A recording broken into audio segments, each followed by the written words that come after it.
have indicated that the enemy is massing for the long-awaited attack.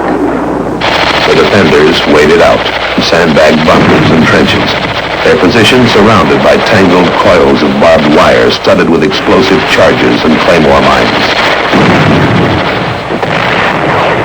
The incoming artillery fire, rockets, and mortars of the enemy continue to pound the garrison.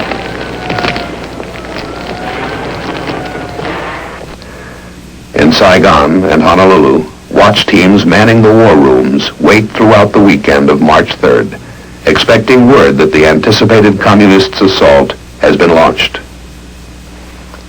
From the communists' viewpoint, the weather conditions are ideal, and American intelligence reports indicate that the all-out attack should come early Monday morning. But it does not develop. Apparently, the communists are unable to mass their troops for the attack because of the airstrikes and heavy bombardment.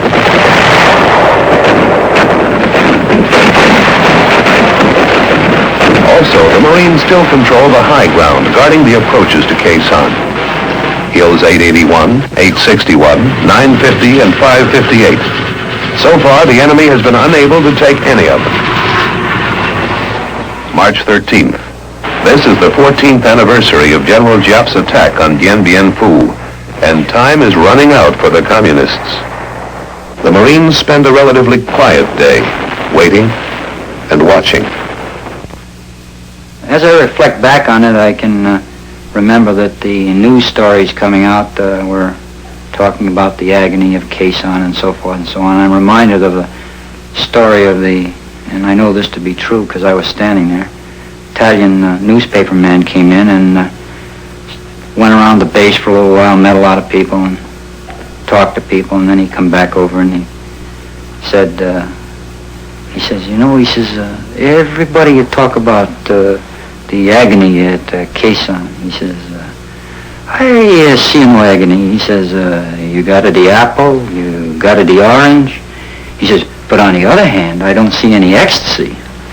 And I think this is probably the way that all the men felt, that there was certainly no joy to it, but that the agony, there was none. The morale was good and outstanding, and everybody had a job to do and did it.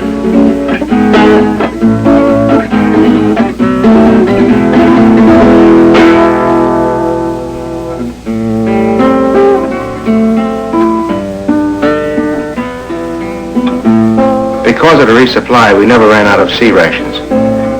You could take a walk through the trench lines and the bunkers and find an array of menus being prepared. Some of them were quite elaborate. We just call them casseroles. Of course, these casseroles had various names. Several in particular that I remember were called KHE SANH Special. I think that was beef and chicken cooked stewed together. Another one was called a Hippie's Delight. That was just about everything thrown in the pot together. And there was another one called Mulligan Stew. That was my specialty. I only had 3 meats in this type of stew. We beefed it up with hot sauce and meat sauce, and it was quite tasty. March 26th. The enemy closes in, digging tunnels and working their trenches close to the base perimeter. 5 times they have probed the garrison's defenses, hitting the perimeter in battalion strength. But each time they're thrown back. The enemy is still unable to mass for the all-out attack. March 27th. The enemy has withdrawn one of his 2 divisions, and substantial elements have been withdrawn from the 2nd North Vietnamese unit.